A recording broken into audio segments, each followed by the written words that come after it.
And I know you're as anxious as I am to get into close action. But we must bring him right up beside us before we spring this trap.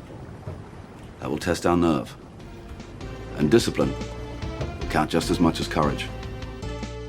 The Age of Fighting Sail. Part 11. The Battle of Copenhagen. On September 22nd, 1798, Nelson's battered flagship Vanguard was towed into the bright Bay of Naples.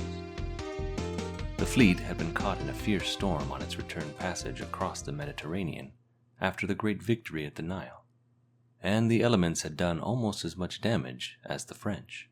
But that only heightened the drama and emotion of the occasion. The Culloden and the Alexander had preceded the Vanguard into port by a few days, and had given notice of Nelson's approach. Now, as the flagship and her admiral entered the mirror-smooth bay, against the backdrop of a slowly smoking Vesuvius, all of Naples seemed to erupt in joyous welcome. Cheering, singing throngs, beggars and high-born alike, lined the wharves and filled the rooftops. Bird-sellers released a rainbow of buntings from wicker baskets. Across the water came a cacophony of music as bands and orchestras, even one from the opera house, boomed forth with "Rule Britannia" and "See the Conquering Hero." An armada of 500 pleasure boats, filled with celebrants, put out from shore. Among the welcomers was King Ferdinand IV of the Two Sicilies, which included the island of Sicily and the lower half of the Italian boot. The monarch embarked in a great gilded state galley with spangled wings, and was rowed out to greet Nelson. He clasped the admiral's hand as he boarded the Vanguard and called Nelson his deliverer and preserver. His queen, Maria Carolina, sister of the recently guillotined Marie Antoinette, was too spent with emotion to even leave the palace. At the news of Nelson's triumph over the despised French, she had, according to an observer, wept, kissed her husband, kissed her children, walked frantically from room to room, burst into tears again and again, kissed and embraced every person near her, and exclaimed, "O brave Nelson! O God, bless and protect our brave deliverer! Oh, that my swollen heart could now tell him personally what we owe to him." They owed Nelson much, as did every Mediterranean kingdom and principality. In the months before the debacle at the Nile, the French had been casting openly covetous eyes on the kingdom of the Two Sicilies. The royal court at Naples had been trembling for its very existence. The French had promised that they would revolutionize all of Italy. For the Royal Navy and Nelson, Naples was an ideal base from which to consolidate the newly powerful British position in the eastern Mediterranean. It was perfectly situated to isolate the French garrison on Malta, cut the lines of communication between France and Napoleon's army in Egypt, and generally keep France on the defensive in an area the French tended to regard as their own sea. Naples was also the best place for Nelson to repair and refit his storm and combat-weary squadron, and for the admiral himself to get some much-needed rest and recuperation. Better still, Nelson had friends in Naples. On a previous visit, he had been entertained by the British minister Sir William Hamilton and his wife, Lady Emma. They had got on famously, and Sir William had written Nelson upon hearing the glorious news of Aboukir, begging Nelson to come and visit as soon as he could, and that he and Emma were looking forward to his visit, and that there was a fine apartment waiting for him. It all sounded perfectly innocent, a friend inviting another friend to stay with him and rest. But it was the start of a scandal that would set tongues wagging from Naples to London, and bring rumblings of disapproval from the Admiralty itself. Sir William's wife, the 33-year-old Lady Emma, was a woman with a checkered past, and she remained as notorious as she was beautiful. Mistress to a number of prominent Englishmen, she had been married to the last of them, Sir William, for 7 years now.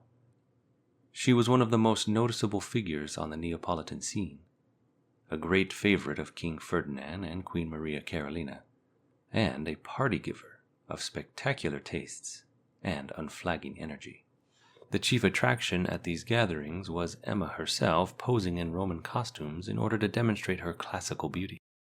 While Nelson was still at sea, Lady Hamilton had written her own note of effusive congratulation. further adding to the intrigue. Nelson accepted Sir William's offer of an apartment in his townhouse, the richly furnished Palazzo Sesa, and was soon spending many an evening on Emma Hamilton's balcony overlooking the harbor. On Nelson's 40th birthday, Emma gave one of her grand parties.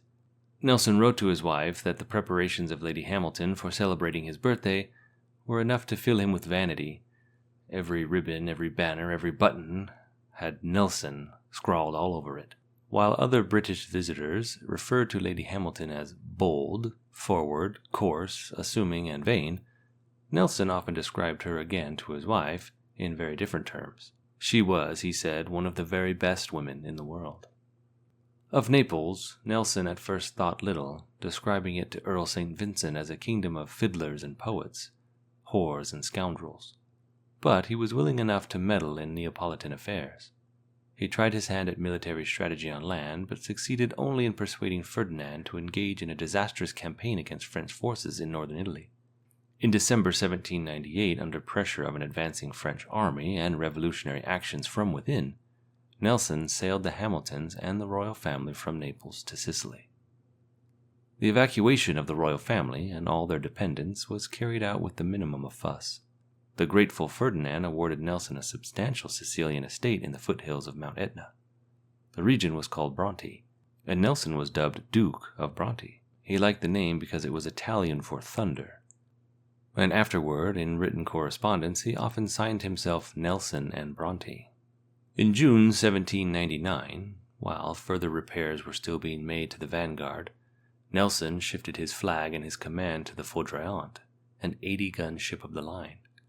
In April of 1800, Nelson took Emma, Sir William, and a number of other guests on a cruise off Malta, which was still being gamely defended by its French occupiers. While the Foudroyant lay at anchor too close to Valletta, the French fired a shot at her. Not wanting to engage in open conflict with his esteemed guests aboard, Nelson had to flee. Before the ship could get under way, her foretopmast was hit, and Nelson insisted that Emma go below. But aside from that exciting diversion, everything else was fairly relaxed. Later, Nelson commented on these days of ease and nights of pleasure on this voyage, during which Emma conceived Nelson's child. Sir William Hamilton could have hardly failed to notice during the many months of Nelson's sojourn in Naples the growing attachment between his wife and the hero of the Nile. At his advancing age, he was likely pleased to find an outlet for his wife's boundless energy, particularly when she had made such a catch.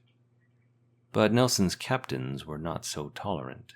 One of them, Thomas Trowbridge, who had commanded the Culloden at the Nile, was frank with Nelson, writing to him that, "I beseech your lordship leave off. I wish my pen could tell you all my feelings. I am sure you would oblige me." Nelson did not bother to answer the note. His lack of response led Trowbridge to write a young lieutenant who had applied to sail with Nelson that, "Between ourselves, I do not think he will serve again," meaning that Nelson was so enslaved by Emma Hamilton that he could no longer muster the will to fight. It was the beginning of a permanent break between Nelson and one of his favorite captains. In the words of another observer, "The Lord of the Nile seemed as clumsy and dim on land as he is adroit and notable at sea."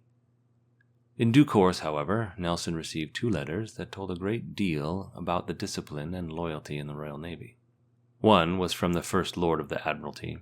Lord Spencer was polite, but his command was unmistakable in saying, "I believe I am joined in opinion by all your friends here, that you will be more likely to recover your health and strength in England than in any inactive situation at a foreign court."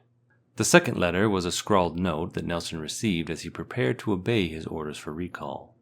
This note read, "My lord, it is with extreme grief that we find you are about to leave us. We have been with you all along. In every engagement your lordship has been in, both by sea and land, and most humbly beg of your lordship to permit us to go to England as your boat's crew in any ship or vessel in any way that may seem most pleasing to your lordship. My lord, pardon the rude style of the seamen, who are but little acquainted with writing, and believe us to be, my lord, your ever humble and obedient servants. Signed, Barge's crew of the Foudroyant." Nelson had no need for a barge crew. He went home by land, via Leghorn, Vienna, Prague, Dresden, and Hamburg. It happened that Sir William's tour of duty as ambassador was over, so the Hamiltons accompanied Nelson, which may not have been what the Admiralty had in mind. Everywhere they caused a great gabble of gossip, but if Nelson was aware of it, he gave no sign. At Hamburg, Nelson hired a packet for a stormy 5-day trip across the North Sea to Yarmouth, and a hero's welcome home from the waiting dockside crowd. A wildly cheering assemblage took the horses from the homecoming hero's carriage and pulled it themselves to the local inn. When the landlady asked Nelson if he would approve of her changing the name of her inn to the Nelson's Arms, he replied, "That would be absurd, seeing as I have but the one." In London, the reception was mixed. Englishmen flocked around him in the streets, but the puritanical King George III greeted Nelson coldly, asked him about his health, and turned away before Nelson could even answer. The meeting with Lady Nelson was, understandably, even chillier. As she had during his previous absences at sea, Fanny Nelson had been living alone in the Nelsons' home outside London, awaiting his occasional letters, which continued to be affectionate during his Naples sojourn. But rumors and messages from mutual friends had forewarned her, and she was hardly in a welcoming mood. It soon became obvious that Nelson's marriage was at an end. Nelson then openly joined a scandalous ménage à trois with the Hamiltons in London. The gossip mills hinted that the illustrious admiral had been seduced into abandoning his career.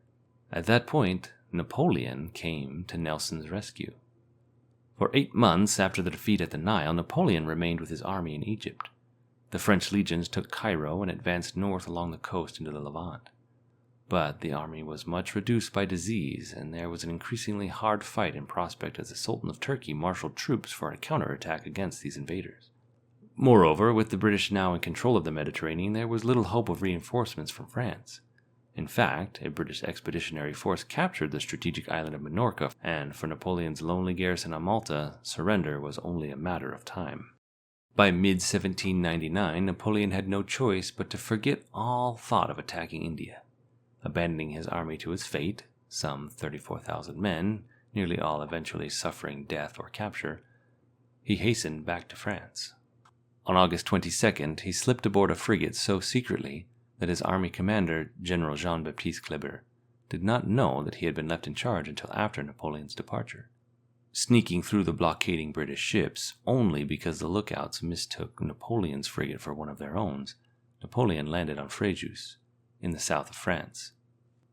So emotional was his reception by Frenchmen, longing for a decisive leader, that within 4 weeks Napoleon had contrived to overthrow the Directory, that ridiculous bunch of lawyers, as he called them.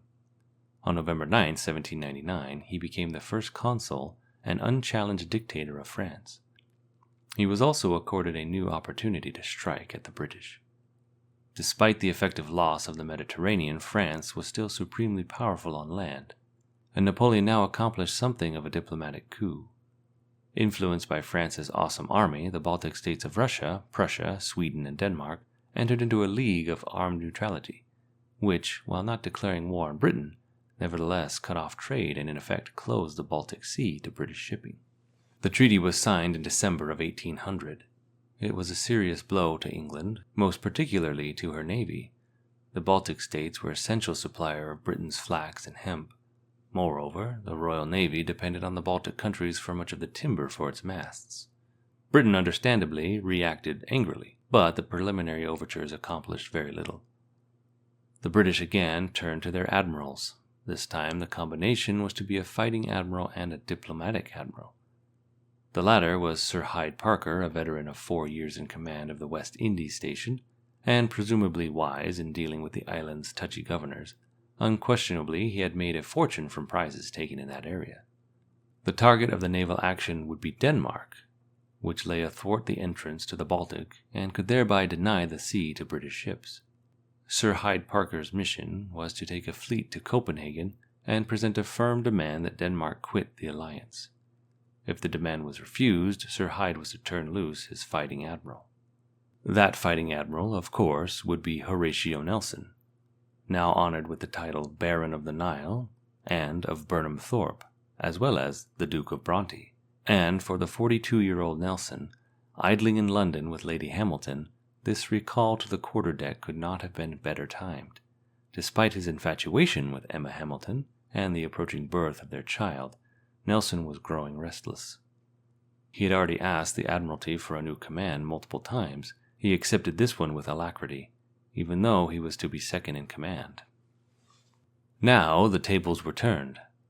Nelson, who had to be summoned from his Neapolitan lotus land, was anxious to get into action and became impatient as Sir Hyde Parker appeared to dawdle.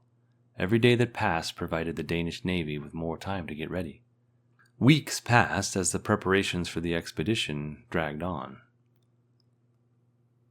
In the midst of all of this, other concerns afflicted Nelson. In late January, Emma had given birth to their child, a daughter.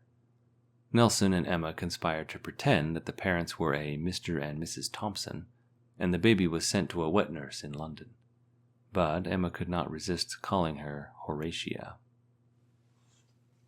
There was something else as well. Just before the birth, and for many weeks after, Nelson was consumed by jealousy. The Prince of Wales, a notorious womanizer, had told his friends how Lady Hamilton had hit his fancy, and had attempted several times to dine with her. The advances had been rebuffed at Nelson's insistence, and the prince eventually lost interest, but Nelson was in a fury while it lasted. The combinations of anxieties was too much for Nelson. When he heard that the fleet's departure would further be delayed because of a ball planned by the young Lady Parker, he sent a confidential note complaining to the Admiralty, where his friend and mentor, the Earl of St. Vincent, had been appointed First Lord. Sir Hyde then immediately received a letter from the crusty old St. Vincent. "I have heard by a side wind that you have an intention of continuing at Yarmouth until Friday, on account of some trifling circumstance. I really know not what they are, nor do I give myself the trouble of inquiring into them. I now convey to you, in my opinion, as a private friend, that any further delay in your sailing would do you irreparable injury." Sir Hyde sent Lady Parker back to London, and, without even waiting for fresh provisions, took his fleet of 23 into the sea. In the Channel they were met with gales and blizzards. Decks were coated with ice, and sails and lines were frozen stiff. Lieutenant George Elliot of Nelson's flagship, the St. George, wrote that one morning it took them over an hour at daybreak to shovel down the snow off the tops and yards. Navigating in near zero visibility, the ships were driven southward by the gales. Half the men in the fleet were coughing, and everyone's hands were bleeding from working the icy rigging by the time the ships finally reached the Skagerrak. Sir Hyde anchored and sent the frigate Blanche ahead with England's ultimatum. Nelson was impatient with the delays of diplomacy, as he had been ashore waiting for Sir Hyde to get the fleet under way. He had not even wanted to attack the Danes, but to bypass them and wipe out the bigger Russian fleet. With Russia out of the league, he was convinced the other nations would quickly capitulate. But Sir Hyde did not want to go into the Baltic Sea and leave his rear undefended. In fact, he would not even approach Copenhagen until he had an answer from the Danes. Nelson's scornful reaction to this, in a letter to a friend, was, "I hate your pen and ink men. A fleet of British ships are the best negotiators in Europe. The Danes should see our flag waving every time he lifts his head up." In any case, Nelson was not disappointed. The Danes quickly rejected the ultimatum, and the rest of the mission, in effect, was now left in his hands.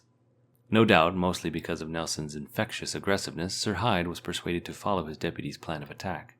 It was dangerous, but Nelson was convinced necessary. The situation was reminiscent of the Nile. A large enemy force of at least 25 ships and floating batteries was arrayed in a line along the wharves of Copenhagen harbor. They were tightly packed together and supported by the shore batteries above and behind them. There was less room for maneuver in Copenhagen harbor than there had been in Aboukir Bay. Down the middle of the approach, the harbor ran an enormous sandbank called the Middle Ground. To attack the Danish fleet, the British would have to sail into the channel between the sandbank and the defending ships. From the Danish point of view, it appeared to be an almost unassailable arrangement. They believed that the British would be forced to parade down the Danish line to get into position. Thus, the British van, the leading ships, would be subjected to the fire of virtually every Danish ship as they ran the gauntlet. But, as in the Nile, Nelson had conceived a tactic to cope with this massed firepower. There were two approaches around the middle ground to the Danish position, one from the north and one from the south. The northern approach had a wider, deeper channel, but was covered by the heavy guns of many forts. The southern channel was narrower and shallower, but was less well defended. This was the route that Nelson chose. He persuaded Parker to let him take it, while Parker stood by to support him if necessary from the northern approach. Because of the shoals they would encounter, Nelson had transferred his flag from the St. George to the Elephant, which had a shallower draft. He had asked Parker for 10 ships and had been given 12. Now he gathered his captains around him in the low-ceilinged dining cabin of the Elephant and described the tactics that he had worked out. The captains included only 3 of his original band of brothers, Foley, Thompson, and Hardy. Nelson's second in command was Rear Admiral Thomas Graves, cousin of the man who had lost the Battle of the Chesapeake, but himself a competent and respected commander. Nelson also had such fighters as Captain Thomas Fremantle, who had been with him at Tenerife, and Captain William Bligh, a martinet who had suffered an infamous mutiny, but a brave and expert seaman nonetheless. In addition, Nelson had Captain Edward Riou, whom he had not met before, but who had a reputation as the Navy's finest frigate commander. The plan Nelson described was complicated, because for once the enemy's position could be foretold. Most of the Danish ships were anchored or settled on mud. Thus, every attack maneuver could be planned in advance, and this time there was no need to delegate authority. The details were complicated also because Nelson had taken into account the comparative firepower of each of the enemy's ships and his own. Yet the basic tactic was devastatingly simple. In a word, leapfrog. There was just enough room in the King's Channel, as it was known, between the middle ground shoal and the Danish line for 2 ships to pass abreast, which meant that there was enough room for 1 British ship to anchor and for another to sail between it and the middle ground. That is what they would do. Allowing for comparative firepower, Nelson planned to have the first ship in the British line pass only 4 ships in the Danish line, and then anchor alongside the 5th. His next ship would run down past the first 4 Danes and outside the first British ship, to anchor opposite the 6th Danish ship, and so on. Several more following the first 2 with the same leapfrogging tactic. By then, the first 4 Danes would have been softened up by the fire of the passing British men of war, and should be easy prey for a direct assault by the next 4 British ships. Then, after engaging the first 4, the remaining British ships would pass down the line until all 12 were fully engaged. It was a brilliant plan. No British ships would be exposed to the fire of more than a few Danish ships while getting into position, and by the time the 12 British ships were in their proposed line, they would be in range of only 16 of the 25 Danish ships. Moreover, the British attack would be before the wind. As at the Nile, they would simply wait at the southern end of the harbor until the wind went into the north. So, even if some of the remaining Danish ships could weigh their anchors, they would be more paralyzed than the French at the Nile, with a headwind and less room to maneuver. Excited by the plan, Nelson's enthusiasm, and the free-flowing wine, his captains toasted victory and went back to their ships. Nelson kept Foley and Riou to help copy the details of the plan on sturdy cards to be delivered to each captain in the morning. It was a frigid night. Cakes of ice would be heard bumping against the hull, and in the lantern light the men could see their breath. Allen finally lugged Nelson's cot into the after cabin. Nelson climbed into it, but could not sleep. His own, Captain Hardy, who was serving aboard the Elephant as a volunteer, left to recheck the soundings. The captains were worried about the reliability of the pilots they had brought from England. Merchant sailors, who had experience in these waters, but who were now beginning to show evidence of fright. Nelson kept calling from his cot, asking how the copying of the orders was proceeding, and in which direction the wind was blowing. The wind was hauling in to the south. Hardy returned to report that he had rowed through the ice with muffled oars, and had taken soundings right up to the bow of the nearest Danish ship. There was water enough. The next morning was April 2nd, 1801. The wind was out of the southeast, in exactly the direction Nelson wanted. But the pilots panicked at the sight of the countless guns along the Danish shore, and refused to take their positions by the ship's wheels. Nelson later noted how he suffered a misery of having the honor, of our country entrusted to pilots who had no other thought than to keep their ships clear of danger, and their own silly heads clear of shot. Despite the soundings, but because of a strong current, 3 ships went on to the middle ground at the outset. Nelson's agitation was extreme when he saw himself deprived of a quarter of his strength. Nevertheless, with great skill, he managed to bring his remaining 9 ships into close action just as he had planned, each leapfrogging into position and anchoring opposite an enemy. The first broadside was hurled across the water shortly after 10. The cannon fire reached a shattering crescendo by noon, and continued unabated into the afternoon. Positioning himself 9th in line, Nelson had anchored his Elephant opposite the Danish admiral's flagship, the Dannebrog, and was engaged in a murderous slugging match. As the battle raged around him, reported one observer, his countenance brightened and he became joyous, animated, elevated, delighted. The situation looked anything but delightful to Sir Hyde Parker 4 miles away at the other end of the harbor, after 3.5 hours of fearful battle. Most of the southern section of the harbor was obscured by smoke, but it seemed to him that Nelson was getting the worst of it. Sir Hyde could not make headway against the wind and thus could not go to the rescue. He finally said to his fleet captain, "The fire is too hot for Nelson to oppose," so he signaled, "Discontinue action." At this point, Nelson was pacing the poop deck as usual. A piece of enemy shot sent a shower of splinters past him. He smiled, but then he saw the signal lieutenant report, in some dismay, the signal that was flying on Sir Hyde's flagship to discontinue action. Nelson's immediate reaction was a flash of anger at the signal lieutenant. He chided Mr. Langford, saying that he only wanted to know when the Danish commodore surrendered. He then repeated his command to him to keep his eyes fixed only on him. Nelson resumed his pacing. The signal officer did know his duty. As Nelson came back, the lieutenant asked if he should repeat the signal to the other ships, as called for in the signal book. "No," said Nelson. "Acknowledge it." The lieutenant ran down the steps to the quarterdeck and gave the order. As he returned to the poop, Nelson asked if his own signal, "Engage the enemy more closely," was still hoisted. The lieutenant said yes. Nelson then said, "Mind you keep it so." He knew that he was committing an act of grave insubordination. Sir Hyde had not only raised the discontinue signal, but had also fired 2 guns. That meant an order to the entire fleet. Clearly he intended to resume command to order every ship to withdraw. What Sir Hyde could not see through the haze and smoke was that at this point in the battle virtually every Danish ship was so damaged that surrender was simply a matter of time, at least in Nelson's opinion. What is more, most of the British ships, while less damaged than the Danes, were also so crippled in their topmasts and unmaneuverable that to attempt to disengage now through the narrow King's Channel under fire would amount to suicide. Beside Nelson was his old friend Foley, captain of the Elephant and formerly captain of the Goliath, the first ship to round the French line at the Nile.